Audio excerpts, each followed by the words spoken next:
Welcome to the KidMin podcast with Dr. Val and Dr. Virginia, where we talk about everything KidMin and pull back the curtain on some of the surprises and challenges in children's ministry that nobody prepares you for.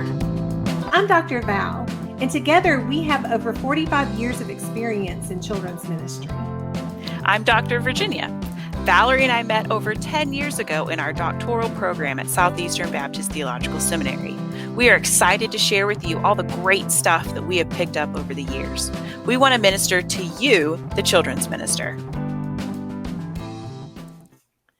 Welcome, friends. Thank you so much for joining us today. We are very excited to have our friend Faye back.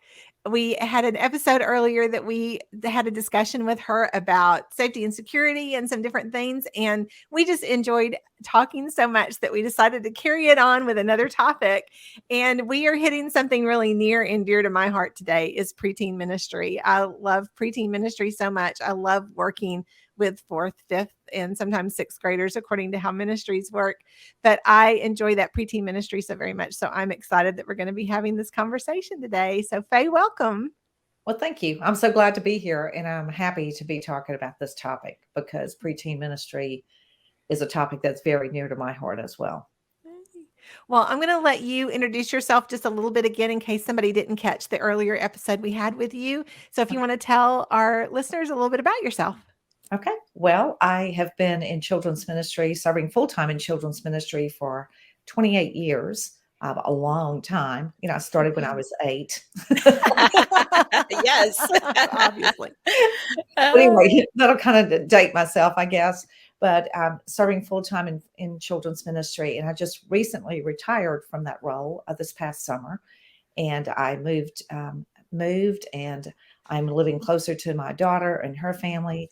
I'm doing some part-time work for Lifeway Christian Resources as a content editor for grades 1 and 2 curriculum, and loving it. It's something that I was doing before, but now I have a little bit more time to concentrate on it. I love doing conferences and training leaders who are serving in the churches. And so life is pretty full, as one of my friends recently said. You're just living your best life, aren't you? And I said, yep, pretty much. Yeah. Yeah. Oh, well, everything is last year, but all for the good. And all of those things are things we love. So it works perfectly. We are so glad you're here today. Well, thank you. Thank you for having me. All right. Well, let's just jump right in. So we're talking about ministry to preteens. What makes preteens different from younger children or older teenagers? Why would they even need their own ministry? There's so many reasons. So Valerie, you mentioned that for you, working with preteens is 4th, 5th, and 6th graders. So different churches define it in different ways. Right. In my ministry context, it's been 5th and 6th grade mostly, but different church, like some ministries are 4 through 6. Mostly they stop at 6th grade, or at least that's been the experience that I've seen. Right. So what makes them so different? Oh, there are so many things. And it's hard for me to believe that I now have a granddaughter who is a preteen, and I keep looking at her going, you're not old enough to be a preteen. I know that feeling. Yeah. You know, they are in between both worlds. They're 1 minute you look at them and they are children, and you know, like one day my granddaughter is playing with she loves horses. So as she says, her plastic animals, and she'd probably be mortified if her friends at school knew that she was still doing that, but she loves it. And then the next minute I look at her and she's dressed in this pretty dress, and you know, she's growing up. And so 1 minute they're a teenager, and 1 minute they're still a child who's wanting to play with their dolls and you know, all the toys that younger kids play with. And then their bodies are changing. You know, they're trying to figure all these things out. I mean, you know, all their hormones are changing, and you know, they're beginning to develop, and all of these things are happening, and they don't really understand what's going on. And so it also plays with their emotions of who am I? Because they're trying to figure that out right now. I think that's one of the things that I love about them is they don't know who they are. And it's up to us as leaders to help them to figure out who they are and to help them to understand their personality and their gifts and their abilities. And just everything in their physical, their emotional, spiritual, social aspects of life, all of those things are changing. All of them are developing and flourishing. I love too that their cognitive skills are changing. Mhm.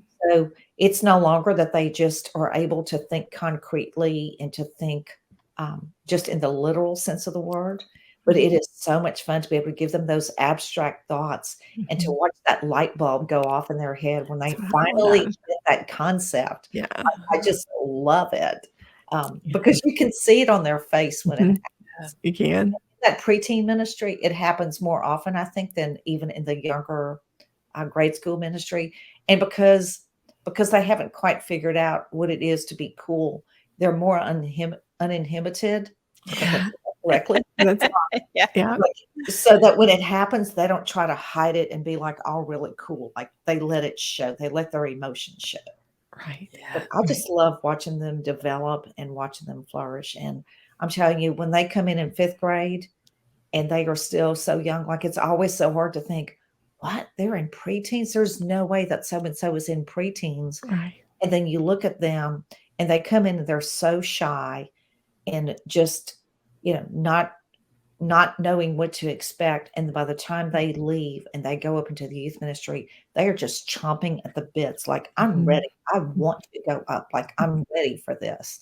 Right. Not like I can't wait to get out of here, but like I'm prepared and Right. I'm ready to move on. Right. Right. Well, and I think that that's something that's so interesting about this age too, as I've worked with other churches over the last few years, realizing that every area treats preteens differently according to how their school system is run. A Yes. lot of times as to whether or not it's, fifth grade and sixth grade, or just fifth grade, or fourth Right. and fifth. Mhm. Because a lot of times the churches will try to kind of go by the school system to create these, preteen ministries or youth ministries. And a lot of smaller churches can really struggle with this because if you have a very small youth ministry and you're going to be moving your sixth graders or your fifth graders into youth ministry, you have to realize you're talking about having sixth graders with seniors. Right. And so it's very difficult. We think, oh, it's no big deal. We can just put them all together, but they have very different needs and they're at very different stages. And so we have to be very cautious when we make these decisions about where our kids are going to go at what age within our church. That's a really good point. And honestly, Valerie, it's exactly that concept that really got me involved in preteen ministry or recognizing the need for a preteen ministry. Because oftentimes what I would see is that there would be a family or there would be children who were very, very active in children's ministry. Like they participated in everything. Their children were really outgoing and comfortable with where they were. Right. And then all of a sudden they would go up into youth ministry and I would realize those kids were not there. And it wasn't a reflection on the youth minister or the student minister. Mhm. It was a reflection upon all of a sudden these kids they changed from being the big fish in the pond to Right. all of a sudden they were like the small fish in a great big pond. Right. They were totally intimidated by it and they didn't feel comfortable. They were terrified because I mean, in a lot of churches, student ministry is from sixth or seventh grade all the way up through a senior in high school. Right. There's so many different needs that are there. Right. And can you imagine as a sixth grader, like being in the same room as like a 12th grade football player? Like Oh. it's overwhelming. And so Mhm. what would happen is they were so uncomfortable and so insecure that they just dropped out. Right. Sometimes they just dropped out of church. Mhm. Sometimes they dropped out for 2 or 3 years before they were in high school themselves, and Yeah. then they came back in.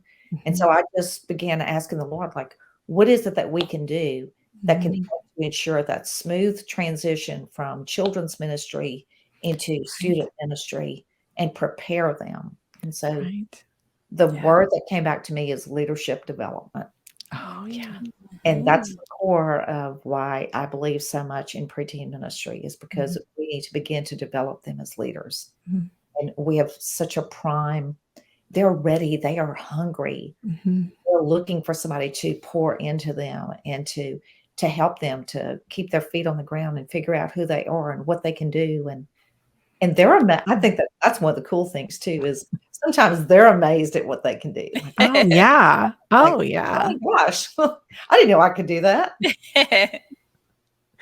Well, and I think that that's the key is exactly what you said, because I know that there are churches that they say, well, we don't have the space to have a separate ministry, or we don't have, the budget to have a youth minister and a preteen minister, or and the idea is that you can utilize the space that you have. You can utilize the ministry staff that you have, but you can find those leaders that will be key in helping them have their own space, their own group, and their own activities, but still be a part of a bigger ministry as a whole.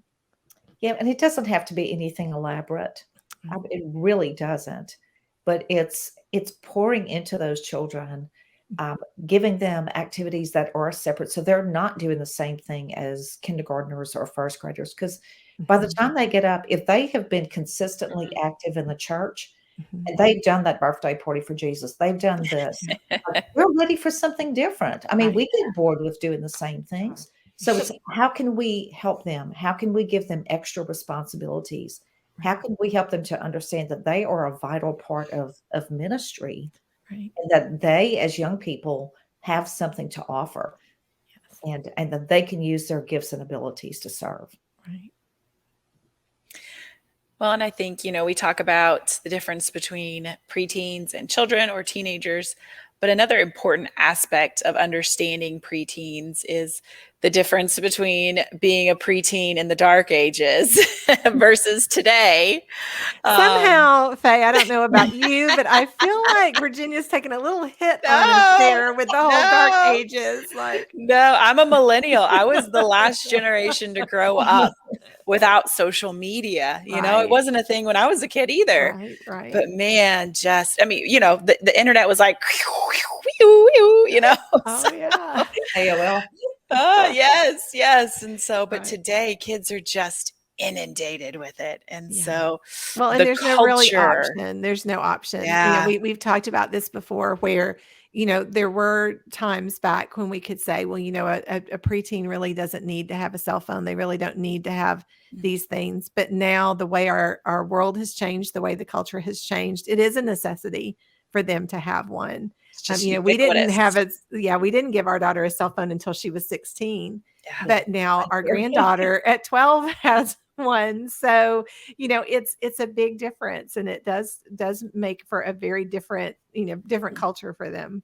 Right. Yeah. And I think, that like with everything, there are benefits and there are drawbacks to it. But I think one of the things that they have to deal with is that they are just exposed to so much more at a really young age. Yes. I think for parents, it's making sure that they've got those right filters on there, making sure that they are checking. But it's just the exposure, and the decisions that they have to make on a regular basis. Is this appropriate for me to watch? Like, should I be doing this? Should I not? And I think that's, again, decisions that they have to make, that in the dark ages, they have to make those decisions, right? Like, what are the websites that I should watch? What are the shows that I should? What about the language that they're exposed to? All of those things. And then there's that horrible thing of just the bullying that takes place, of kids saying mean things. I mean, it happens. We've all been around kids, right? And so we know that they say mean things to other kids. Like, even sometimes when they don't mean to say it, they still say something that's hurtful. Right. But it happens so much online, and people and they don't even know what they're talking about. They have no idea who this person is. And then this level of perfectionism of, and we do the same thing. I mean, I have, several of my friends have just said, like, I'm off social media. Like, I don't need to compare my life and, be constantly comparing everything that's going on in my life to what everybody else is. And for kids, they don't have those filters. They don't have those cognitive abilities to recognize, like, this is not everybody's normal way of life, or this is not real. This is this is curated for a very specific purpose, and usually to sell us something, but they're curated for a very specific reason. So I think that they're having to deal with all of those things, and keep in mind that they're only like 10 and 11 years old. Well, for us as adults, oftentimes it's difficult for us to process those things. And like you said, to curate those things, Valerie, of what is real and what's healthy. What should I be doing and what should I not? So I think that's why it's so important for us to establish relationships. And even as church leaders, realize that there are some things that those kids in church will come to you once you develop that relationship with them. When they realize that you really love them, you really have their best interest at heart, they will share things with you that they wouldn't share with their parents. Right. And I think it's good to have that open, honest relationship with them. You can tell me, but if I think it's something that your parents that will put you in danger or that your parents need to know, you need to understand that I will confide in your parents. Right. I think that's a very important conversation for you to have with kids when you are teaching them, when you're working with them, because that was one of the things that I was very particular about when kids would come to me and say, well, I want to talk to you about this, but can you not tell anybody? And I would always very upfront explain to them, I can't promise you that, but I can promise you I'm going to walk with you through this and we're going to figure this out. But I can't promise you that that I won't be telling somebody. And I think that that's also, just since you mentioned that now, and I know we're going to hit other areas here in a minute, but that it kind of brought to mind the fact that we also need to be very careful as leaders how we interact with our kids on social media. That was one of the things, for me as a children's minister, I would always let my kids know, I'm not going to be friends with you on Facebook or on, I'm not going to accept those requests because that's not, I always felt like that it was just not an appropriate place for me to interact with the kids in that way. And so it's always one of those things where you have to kind of decide, how am I going to, you don't want to be texting the kids directly, in my mind. Those are our safety and security things that we need to set boundaries as to how we communicate with our kids and how we do those kinds of things as the leaders. But again, it's finding, ways that we can let them know that we are a safe place for them to come to, but we do have these boundaries that we have to put into place. That's a really good point. Thank you. Yeah. And I think also whenever kids share something with us that may be shocking, dampening our reaction, and, you just sit there and you listen, you're like, okay, tell me more, or tell me about that. And, because nothing will cause a kid to clam up faster than a big reaction from us. What? Someone contacted you, an adult man. And, whenever kids do share those things that maybe they don't want to share with their parents, us being very intentional to control our own reactions, because as long as they see that, okay, I brought this up and they're handling it. Okay. I'll give a little more information. I'll give a little more information. I'll give a little more information. But if we have a big reaction initially, they'll just clam right back up. Yeah. One of the things for me when I had this preteen ministry was to make sure that I used actually special material for Sunday school, for Bible studies with these groups, because they have a lot of issues that they are dealing with.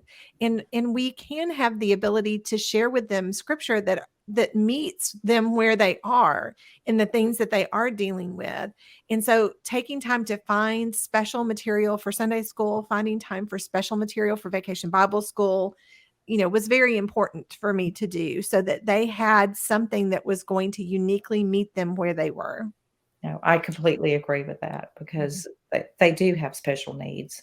And as a leader, I just want to say that, like, if you are that person who gets to work with them, like just watching them share and just seeing connections that happen, or realizing when we are like going into a place that they really needed to hear that lesson of how quiet, how engaged they can become. I think that that's something that, unless you've been in preteen ministry, like, you can't really comprehend that those moments can happen. Right. And that children, once you win their trust, that they do become transparent with you, and they put the facades go down.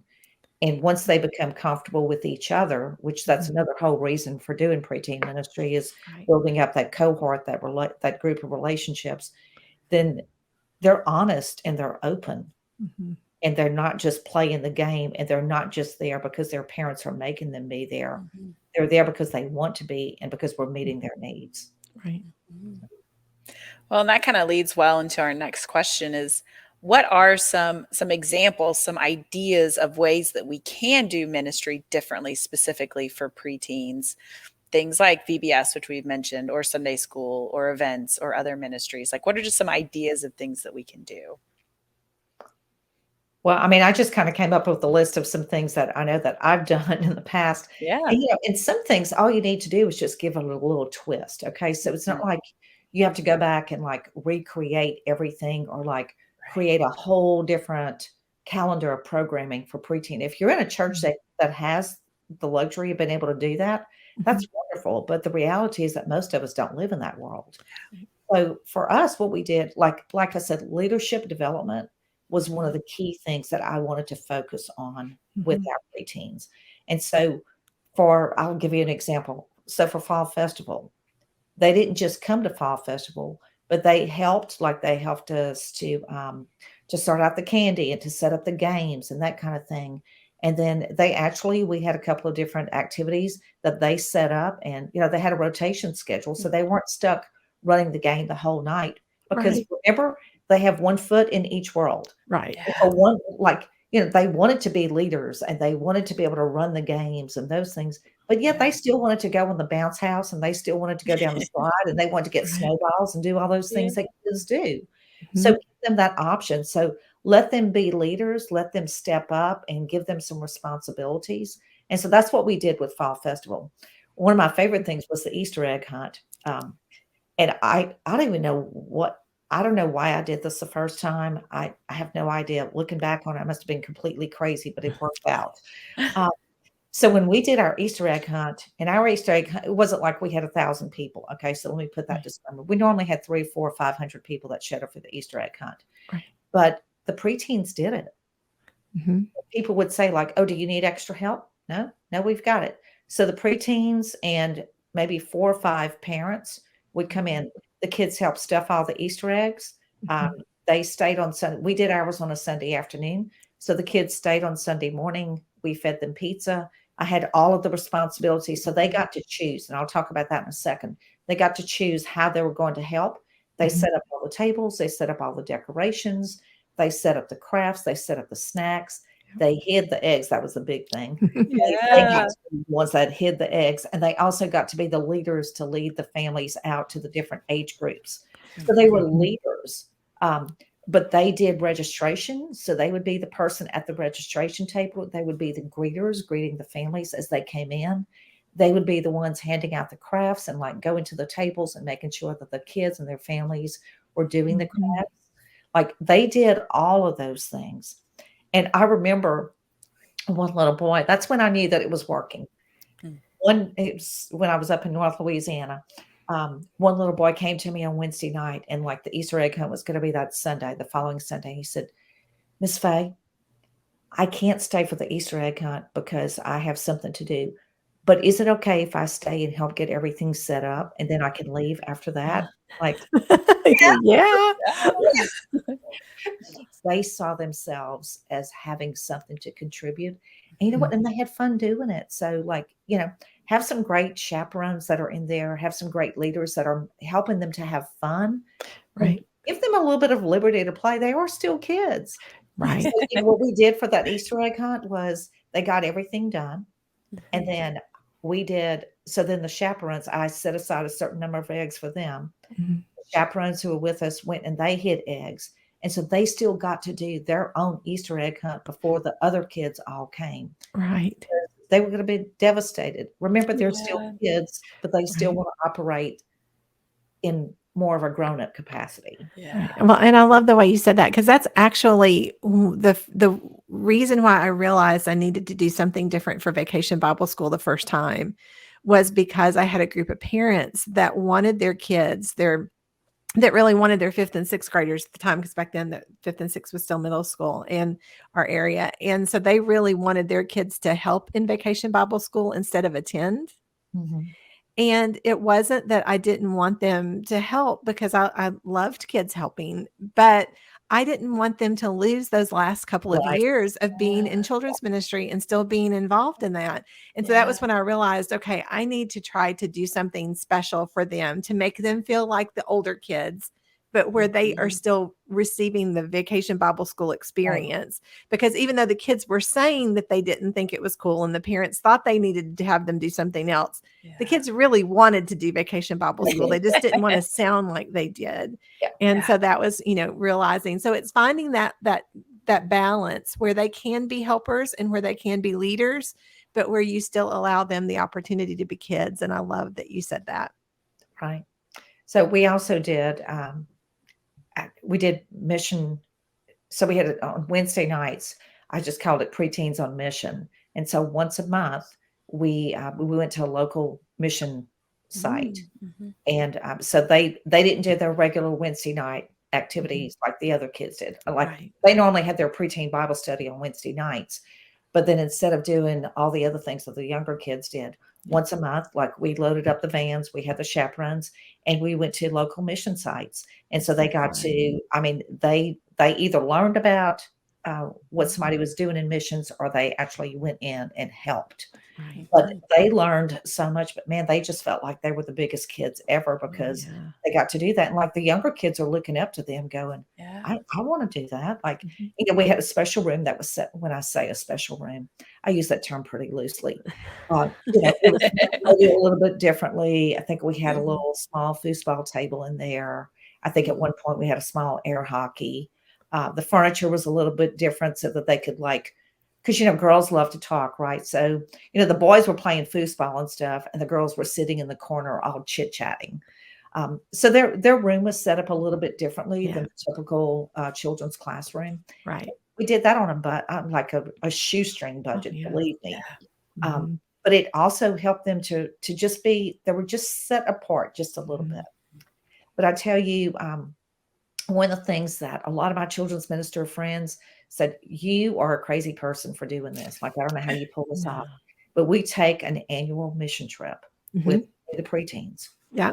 And I tell them at the beginning of the year, like we have a parent meeting right at the beginning of the year, and I lay it all out because one of my firm philosophies is it's not fair of me to expect this from you if you don't know that I expect it of you. Right. So we go in with a very clear sense of expectations. We talk about the trip, like I lay that out. But what I say is not everybody in this room is going on this trip. Right. You have to earn the right to go on the trip. And parents, if your child is not faithfully attending, if he is not participating, if I'm constantly having behavior issues, you could write me a check for $5,000 and that child is still not going on this trip because we have to be able to trust that we can take them. Because we would go, well, we've gone all the way up to Kentucky. Like, I know that's not that far for you, but Louisiana, Kentucky's a long way. Well, and I love that idea because that was one of the things that we always did as well. Because you have those ages, if you can start with missions and have certain things that they get to do at certain ages. And like you said, doing something locally, but then being able to move to maybe a different city or another state. And then, and then our youth, our high school kids, we actually would take, out of the country, we would do another country type mission trip. And so it's building that missions from early, but then realizing each age gets to have a different responsibility. And so you bring it up a little bit as they get older. And so, and you I start love training preteens. Oh yeah. So by the time they go up into student ministry and they're talking about going to this camp or whatever, right? They're not scared because they've already done it. So they know what to expect. Our former student minister said, I can always tell the kids that came up in the preteen ministry because of their mindset, the way that they just jump in. Like, I don't have to tell them every little thing to do. And they feel absolutely comfortable with doing it because they've been trained. They've already had that training. So when they come up, they're not just faced with or bombarded, I guess, with all of these new things that are coming at them all at once. They're things that they're familiar with already doing. Right. So awesome. Yeah, I love preteen ministry. So much fun. Well, and that kind of leads well into our next question is, how can we facilitate a smooth transition into student ministry? We've sort of touched on this throughout already, but, just trying to be intentional in that transition time. You know what? I think you just hit on the right word. You have to be intentional. Like, you have to realize what the value of it is. Mhm. You have to help them to understand that they do have something of value to contribute.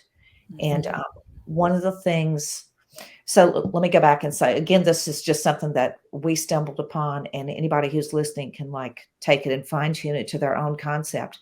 But we have an area here, like, I live in South Louisiana, so, it's flat, it's the marshes, right? Well, there's an area that's not too far from here, but it was about an hour and a half away, I guess, from our church in New Orleans, maybe 2 hours. And so it's a hiking trail. And so on that hiking trail, like, there are big, big boulders. I mean, somebody from Colorado is listening. They're going to be laughing. Okay. But for us in South Louisiana, like, there were pretty big rocks and like cliffs and Right. so forth. And so we took the preteens on a hiking trip. Mhm. And one of the things that we found with that was, there were plenty of those places, those passes, those you had to go between rocks. You couldn't do it when you were by yourself. They Mhm. had to help one another. Well, what happened was it was this new group that came in, and they didn't really know each other. But all of a sudden they're on a 2-hour bus ride, and then they're in a place where they have to help each other. Mhm. And so they built up relationships. But I think that giving them that core group of, these are my buddies, we've shared Mhm. all these experiences together, you start to build up those relationships. Right. They move up into the youth ministry.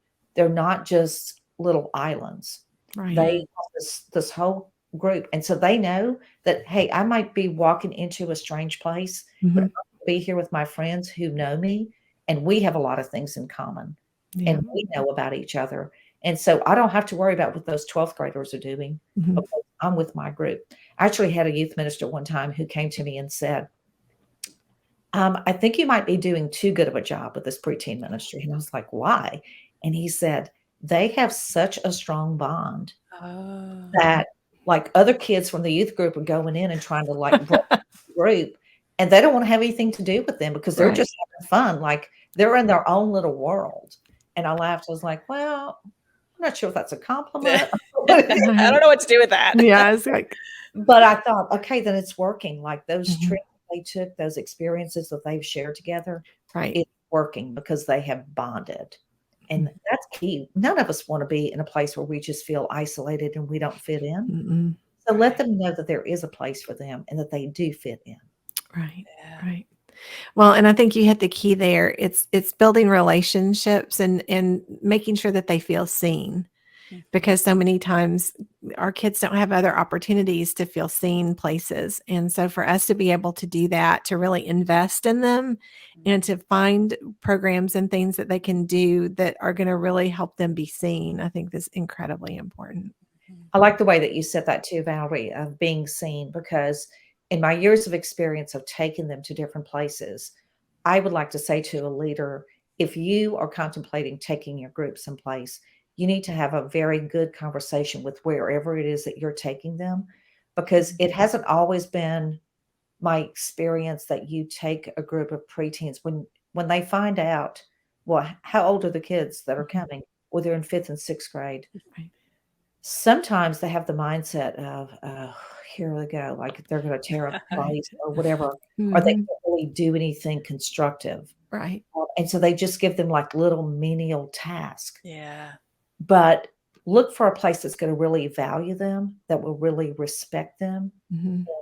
treat them respectfully, and you will see that those preteens they will give everything that they have. I mean, Right. I've taken them in places. We've gone to Texas, and I'll just give this shout out because I love this organization, but Mission Waco in Texas. Mhm. I love working with Mission Waco because when we bring our kids there, they look at them as a group of potential leaders, Mm. Right. and they treat them with respect, and they challenge them. Mhm. We've gone to places where those kids, if I could show you some pictures, I probably should have brought some, but, like, there's been a place that we went to, and they were pulling out weeds. I kid you not, they were taller than us, and those kids had on work gloves, and they were sweating because it was in June, and it was Mhm. hot, and we were in Texas, and they were working 2 and 3 kids, like, trying to pull out those big weeds, but they were laughing, when the weed would finally come out and they'd go flying across, like, they were just laughing, but we were having a good time. But look for places that will value what your Right. kids have to offer.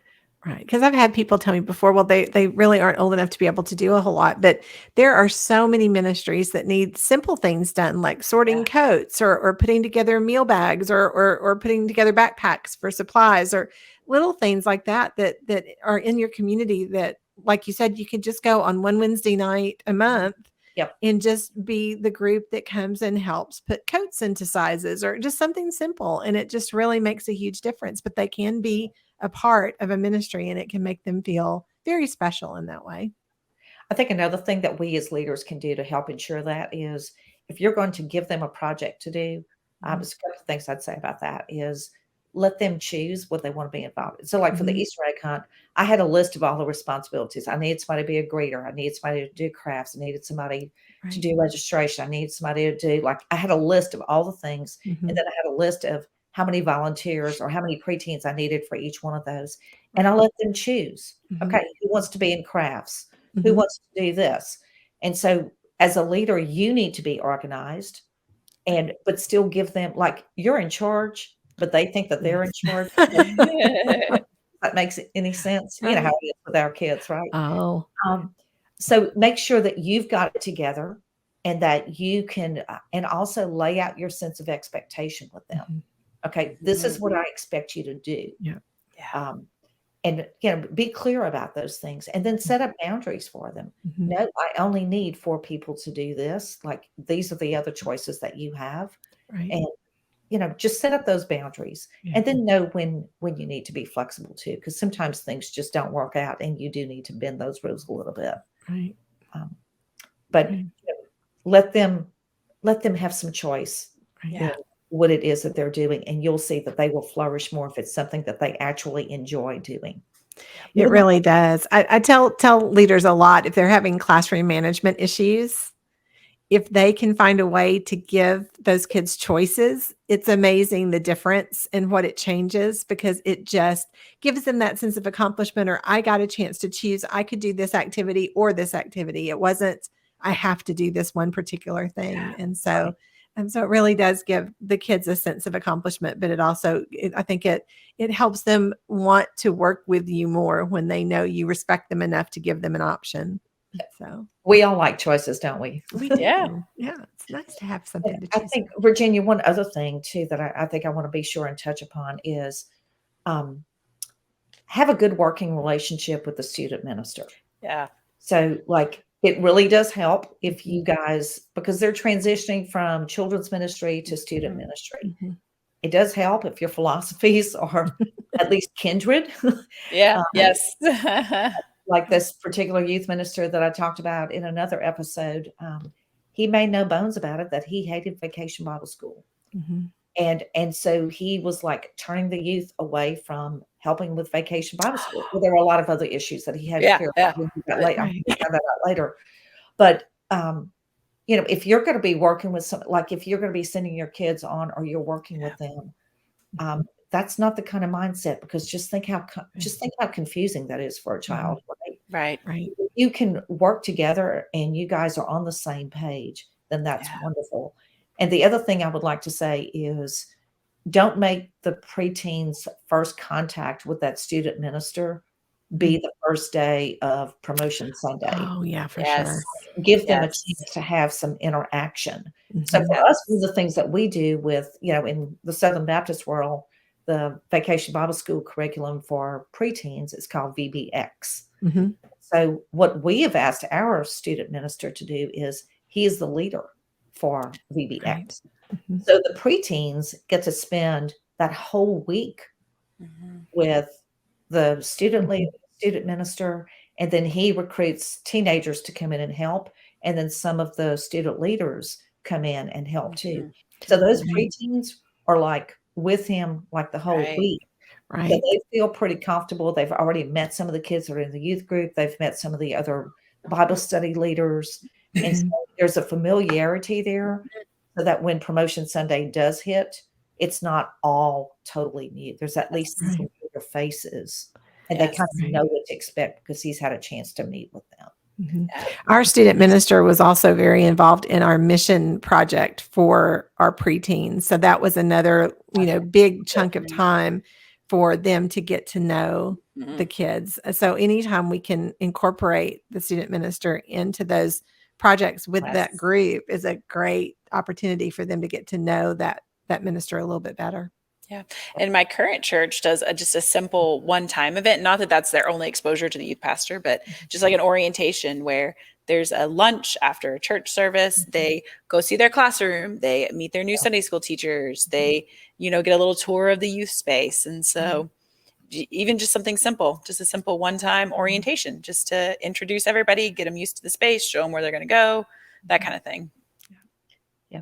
If you could do away with all of those what ifs or the what about, Yes. then they don't have to worry about all those things. Yep. And they can just focus on where they're going and like just enjoy the moment. Right. And that's what we really want them to be focusing on that, right? And not with all the scary things that can run through your mind. I really love preteen ministry, and I just think it's just so much significance, and it's just so important in their development. Yes. And ensuring that there is a smooth transition into youth ministry, and that we don't lose them, because we don't want to do that. I think some of the most significant years are those years that they need to be plugged into student ministry as they go through all these transitions and make all these important life decisions for some of them. Right. And so I think that's key, is helping them see how the Word of God can be with them and help them through all of these transitions and all of the different things that they're experiencing, and for them to realize how that can connect to their lives. It's just a huge time in their spiritual growth. And so, yeah, it's important. Sounds like we're all on the same page. We are. We're preaching to the choir, talking to each other.